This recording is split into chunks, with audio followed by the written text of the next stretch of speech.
정부가 추가 경정 예산안을 기존 발표보다 2조 원 늘려 12조 원으로 편성한다고 밝혔습니다. 최상목 경제부총리는 국회에 협조를 부탁했습니다. 제주국제공항에서 이륙을 앞두고 있던 에어서울 여객기 탑승객이 갑작스럽게 비상구를 개방하는 사고가 발생했습니다. 여객기에는 승객 200여 명이 타고 있었고 해당 항공편은 결항됐습니다. 코스피는 이틀째 상승해 2,400선대 후반으로 올라섰고 환율은 1,420원대 초반을 유지하고 있습니다. 한미 간 관세 협상이 임박하면서 알래스카 개발 관련주가 급등세입니다.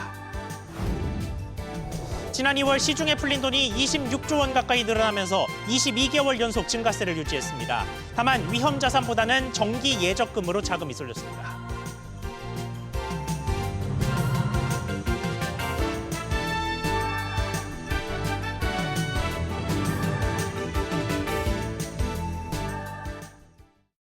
여러분 안녕하십니까? 무너지는 경제 속에 산불 피해까지 겹치면서 재정 적자 속에서도 추가 지출을 피할 수 없게 된 정부가 추가 경정 예산안을 12조 원으로 증액하기로 결정했습니다. 당초 발표보다 2조 원 늘어난 규모입니다. 이와 함께 자동차와 조선에 이어서 반도체 산업에 대한 지원 대책도 나왔는데 추경을 둘러싼 상황 하나하나 짚어보겠습니다. 정보윤 기자, 이번 추경안 어디에 얼마나 쓰는 겁니까?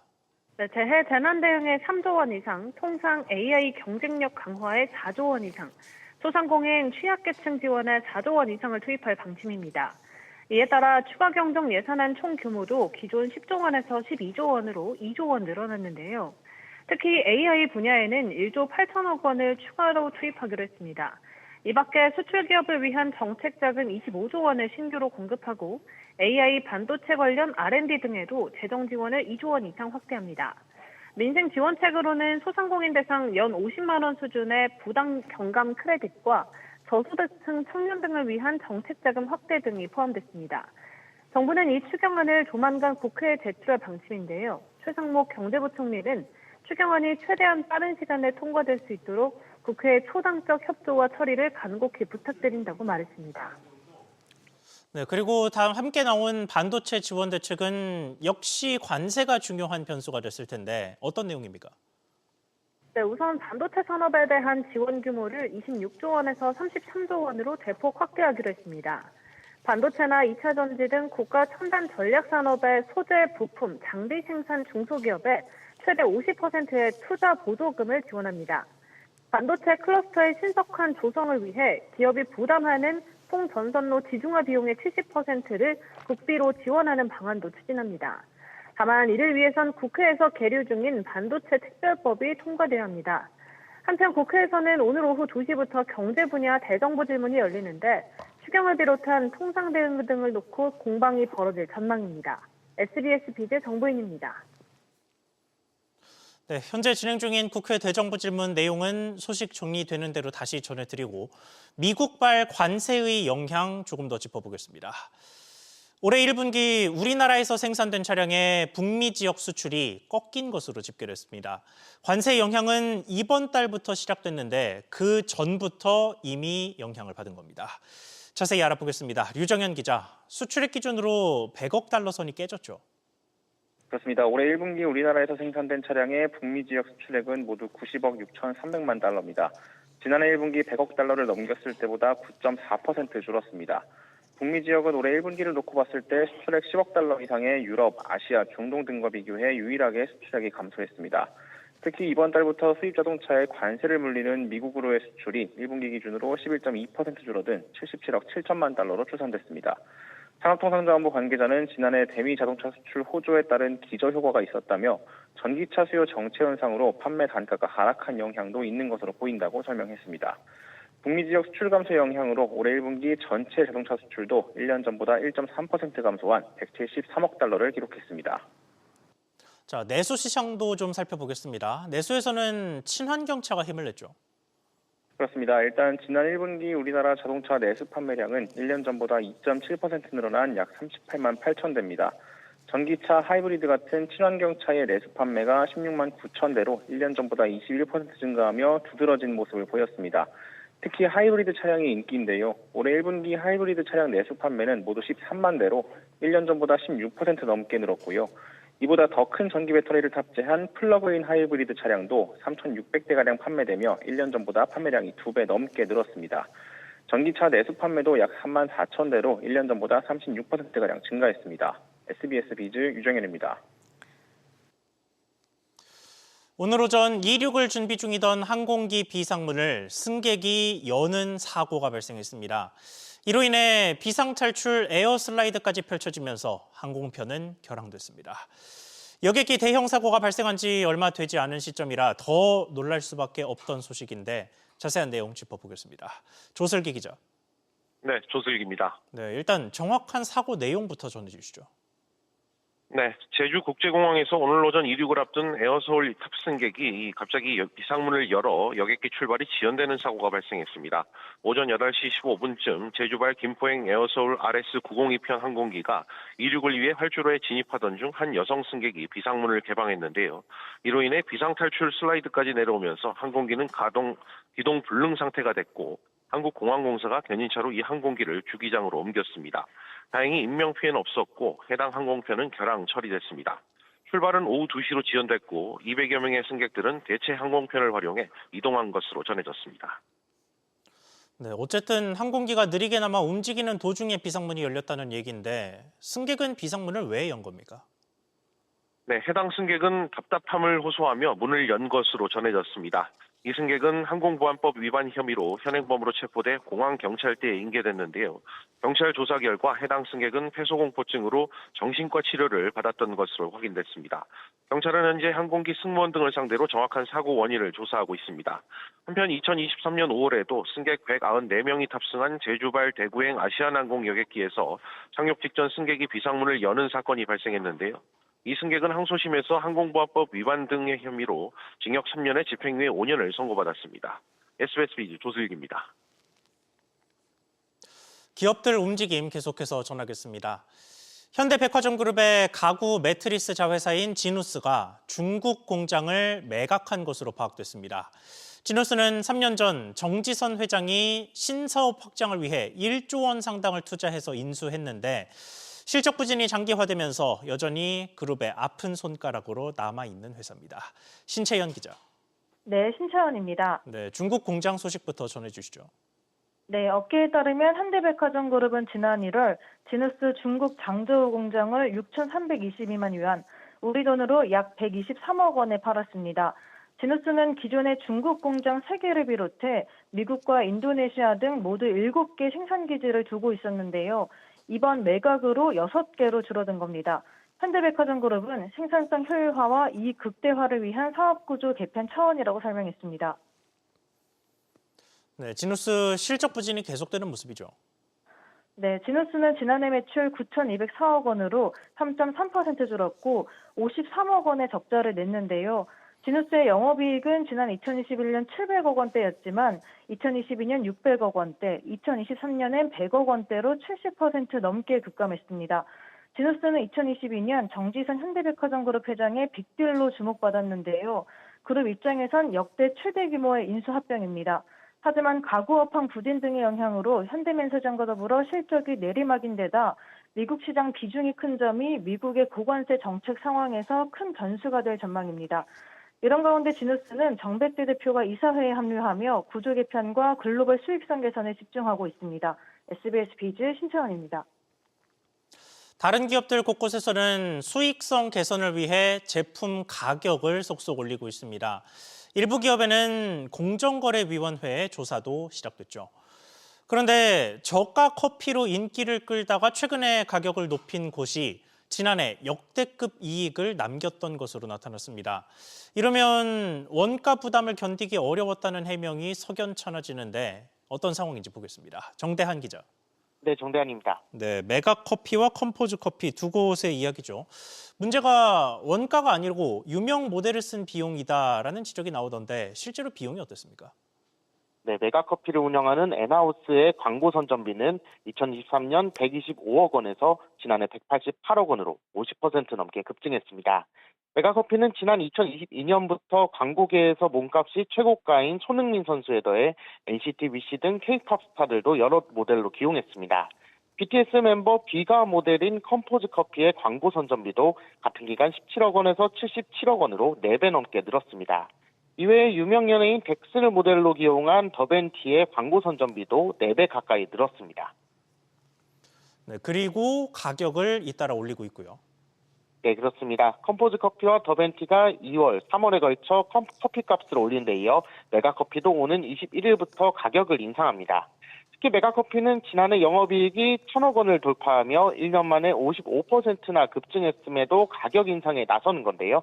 때문에 막대한 마케팅 비용 부담을 소비자에게 떠넘기는 것 아니냐는 지적이 나오고 있습니다.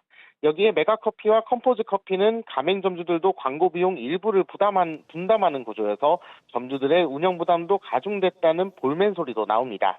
다만 업체들은 가격 인상은 원두 가격 상승 등에 따른 것이지 광고 비용과는 무관하다는 설명입니다. SBS 비즈 정대한입니다. 이어서 증시 흐름 짚어보겠습니다.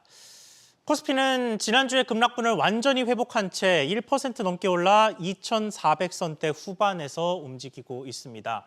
물론 바로 지난달 말에 2,500선이 깨졌던 만큼 2,500선 수준을 여기서 더 올라서 회복할 수 있느냐가 다음으로 주목할 부분이 될 것 같습니다. 자, 그렇다면 오늘의 세부적인 흐름은 어떻고 또 앞으로의 변수는 뭐가 될지 전문가 연결해서 알아보겠습니다. SBS 비즈 5스타 이동우 전문가 전화로 연결돼 있습니다. 안녕하세요.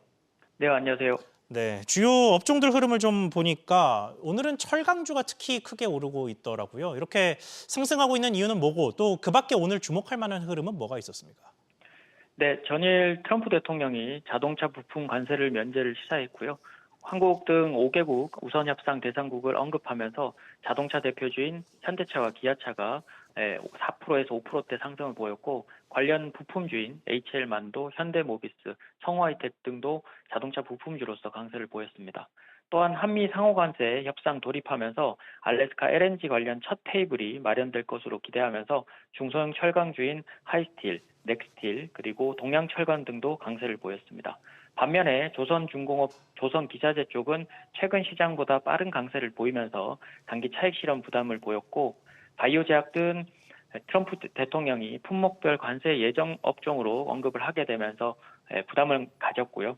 상대적으로 시장보다 빠른 강세를 보인 펩트론, 리가켄바이오, 그리고 알테오젠 등이 단기 차익 실현 부담을 보이면서 여타 시총 상위 바이오주들과 함께 쉬어가는 흐름을 보여주고 있습니다. 이외에도 이재명 후보가 AI와 함께 언급한 로봇, 디지털 교과서 관련 정책주인 휴림로봇, 로보로보, 벡트 등도 강세를 보였습니다.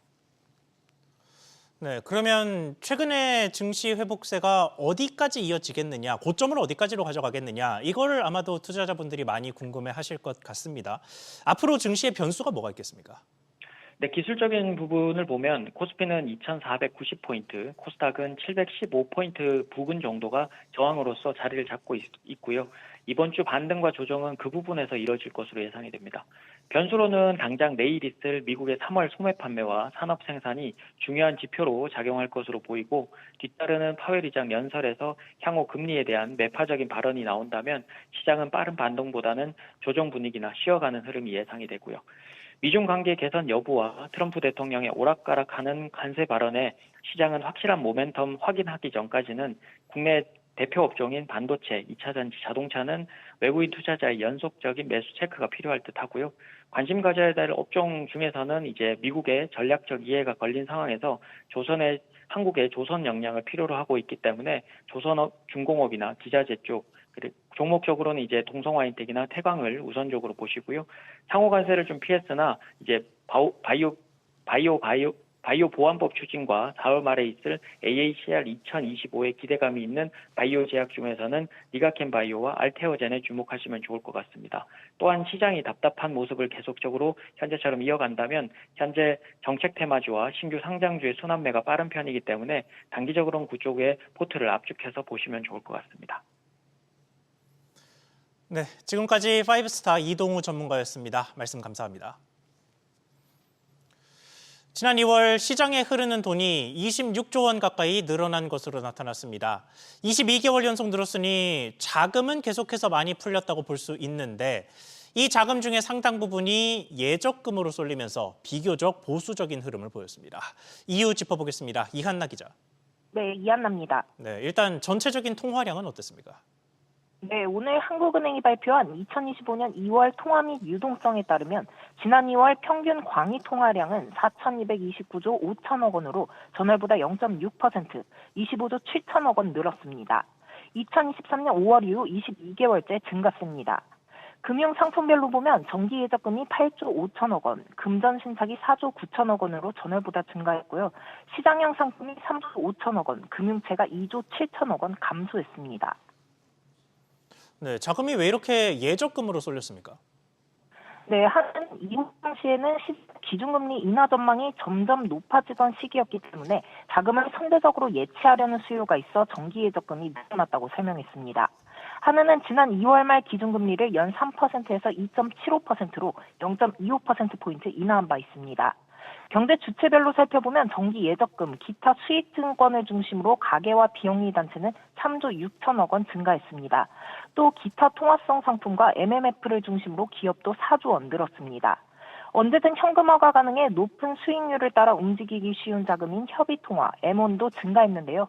현금, 요구불예금, 수시 입출식 예금만 포함하는 M1 평자는 현금 통화와 요구불예금 등을 중심으로 전월보다 0.4%, 4조 5천억 원 증가한 1,282조 1천억 원을 기록했습니다. SBS 비즈 이한나입니다. 얼마 전에는 날씨가 너무 따뜻해져 개나리와 벚꽃이 동시에 피더니 4월 중순이 다 된 시점에 때 아닌 눈이 내렸습니다. 이상기후가 우리 생활에 점점 더 파고들고 있다는 신호 중에 하나죠. 벌써 이러면 여름은 얼마나 힘들까 걱정하시는 분들 많으실 텐데 경기도에는 기후로 인한 피해를 보장하는 기후보험이 처음으로 도입됐습니다. 그 운영사가 결정됐는데 한화손해보험이 맡게 된 것으로 나타났습니다. 이정민 기자. 네, 이정민입니다. 네, 보험이 지금 운영을 시작한 거죠? 그렇습니다. 경기도가 한화 농협 라이나 손해보험과 체결한 기후보험이 지난 11일부터 개시됐습니다. 경기도민이 이상기후 때 보장받을 수 있는 기후보험의 효력이 발생된 겁니다. 기후보험 입찰에는 국내 손해보험사 8곳이 2개의 컨소시엄으로 나뉘어 참여했는데요. 메리츠, 삼성, 현대해상, DB, KB손보 5개사와 한화 NH농협, 라이나손보 3개사가 겨뤘는데 한화손보 컨소시엄이 대상자로 선정됐습니다.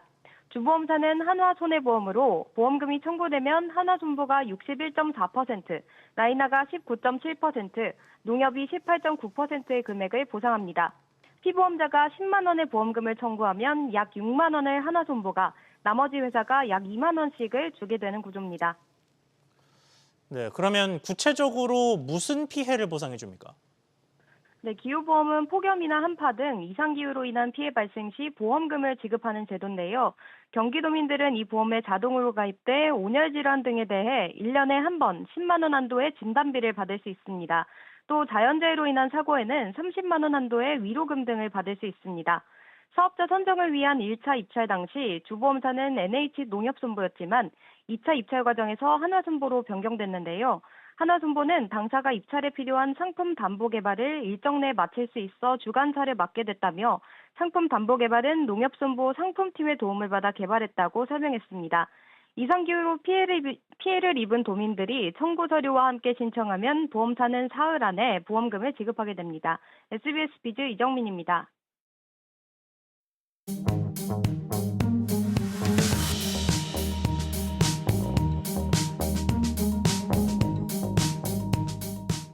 안녕하세요. K웨더 공기진흥센터에서 전해드리는 대기오염예보입니다. 실시간 현황 보시면 전국적으로 미세먼지 없이 깨끗한 모습입니다. 서울시 공기질도 좋은데요. 모든 지역에서 미세먼지 보통에서 좋음 단계 보이고 있습니다. 하늘이 점차 개면서 전국 하늘이 맑겠습니다. 오늘 아침에는 쌀쌀했지만 낮 기온은 서울, 광주, 부산 15도로 포근하겠고요. 공기질은 양호하겠습니다. 오늘 오후의 미세먼지 농도는 WHO와 환경부 기준으로 보통 단계입니다. 당분간 전국 대부분 지역의 공기질은 양호하지만 수도권과 충청권은 먼지 농도가 탁한 날이 많겠습니다. 대기 오염 예보였습니다.